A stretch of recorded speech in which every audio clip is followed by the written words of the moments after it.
Once again, we back. High Value Basketball. Best basketball commentary on this side of the whole entire planet. Be sure to like, share, and subscribe. I just want to take a quick second to pay homage to Mr. CP3, Mr. Chris Paul, man.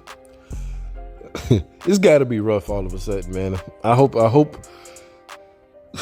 CP3 is really one of the most humble superstars we've had in a while, bro. Because ain't no way on God's green earth, if I was CP3, I would not have issues with joining the Warriors, the team that has thwarted a lot of my championship hopes, a team where their point guard leapfrogged me in popularity, in astuteness, in fandom. And then after me swallowing more pride in joining this same team that has thwarted my championship hopes a lot of years, after I get on the team, the dude who has led the thwarting me then went off and said he the greatest point guard of all time right there while I'm on the team. Bruh, Chris Paul, man, shout out to you, bro. You was the most humble superstar I'd have ever seen, bro. I don't know how what Steph just did would not cause problems in that damn locker room, because I'd be ready to smack the spit out of Steph Curry after what he just said. And I ain't gonna say like just out of like jealousy, empty jealousy, just out of like, bro, what? Bro, you got me on this team. You gonna say that crap, man? Bruh. Like I don't even have the words for that. And a part of the reason why I don't have the words for that is because, again, it's not just about Steph being actually better than not and all this other things.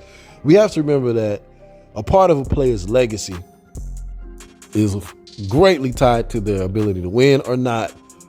And if we keep it a buck, a part of a player's ability to win or not is really tied to the franchises and the teammates that the player has had.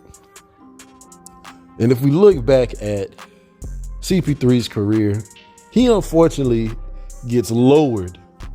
His all-time ranking of where he is, in the caliber of all-time point guards, instead of him being thrust up to a top 3 level point guard, which is, I believe, as far as his skill wise, as far as, point guard ability wise, I really do think he's top 3, top 5 all time. Just not legitimately, so to speak. I'm just saying in a vacuum.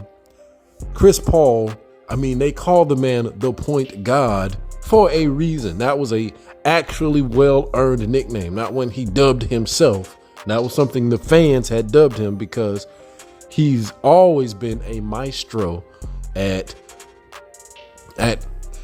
basically running teams like a point guard should, completely transforming the identities of whole entire teams singularly by himself. That's like, I'm going to go over the legacy in a second. Singularly, him being the addition to the team completely transformed the way they play, completely transformed the amount of games they win, completely transformed their playoff, what's the right word here? Their playoff lookout. Like him, just him.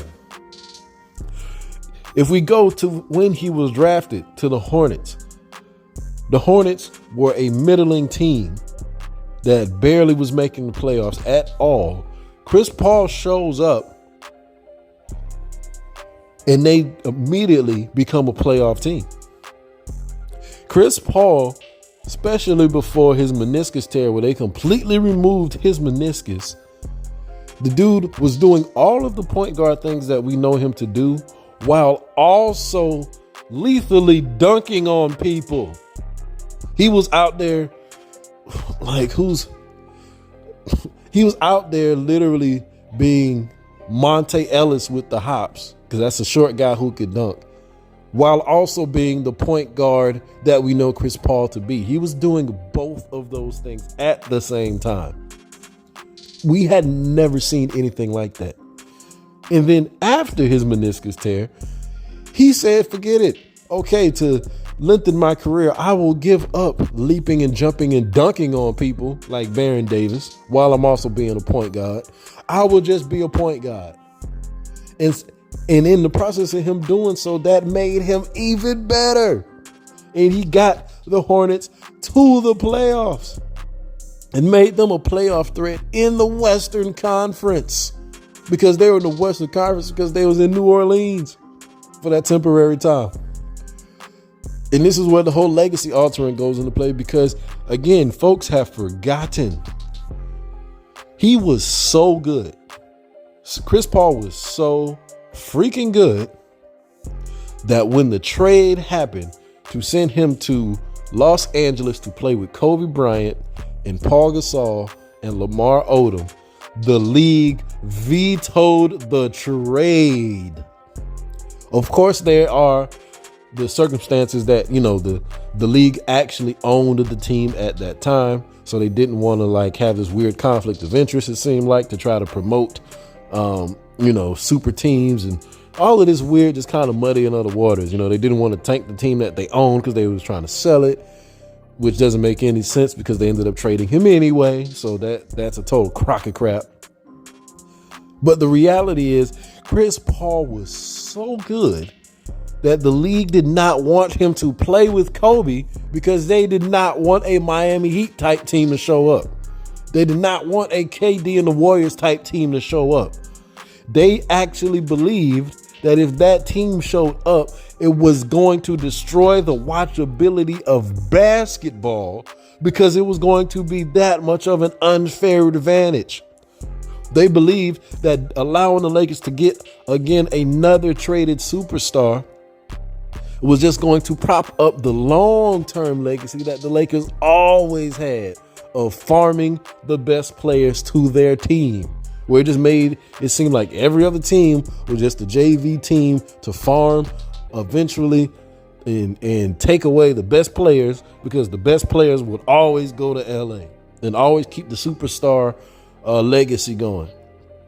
That's literally what happened when they vetoed that trade. And we have forgotten that. And in spite of all of that happening, Chris Paul being sent to the Clippers did exactly what I said earlier. He completely transformed the team again. The second team that he went to completely transformed them and made them into fringe title contenders the whole time he was there. And the only reason why they never actually got to the title round was due to one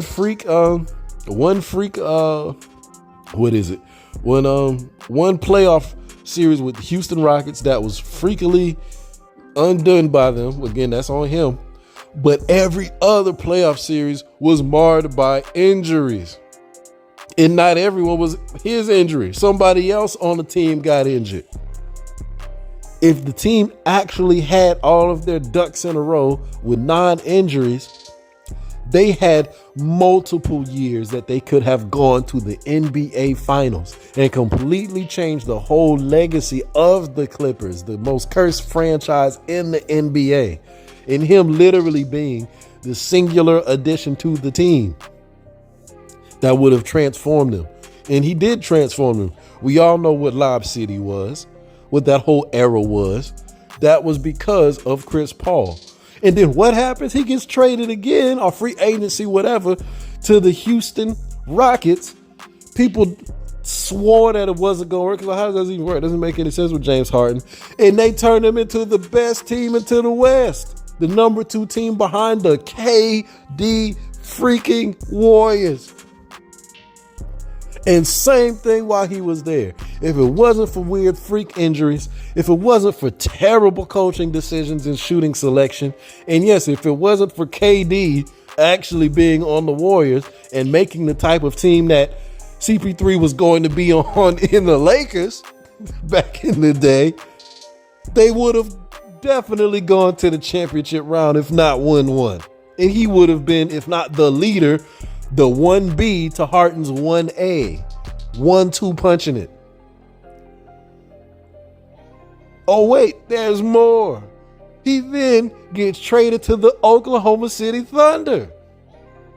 And he takes a team that had no playoff ambitions, a tanking franchise trying to get young draftees. People swore up and down that was the end of Chris Paul. They sent him to NBA Alcatraz. He was finna fade out of the league, and woe is me, Chris Paul. Like, they did that man dirty. And he leads them to the daggone playoffs as the singular addition to the team. He gets them to the playoffs and then almost beats James Harden, the team where he got traded from, as the singular addition to the team. This is how good Chris Paul is and has always been. And then what? He goes over to freaking Phoenix. They were a bubble team that didn't make the playoffs the year before. He's the singular addition, and they go to the finals. What are we talking about here? Yes, he didn't get the job done. I get it. But are we forgetting who Chris Paul freaking is, man? Like, have we completely forgotten? Like, bruh, I just had to take this moment to just remember the legacy of Chris Paul, because unfortunately, the one trade that got blocked, not allowing him to play with Kobe Bryant, completely ruined his legacy as far as how he will be remembered, how high his ranking will be on the all-time list, and how we really are going to honor this man's play.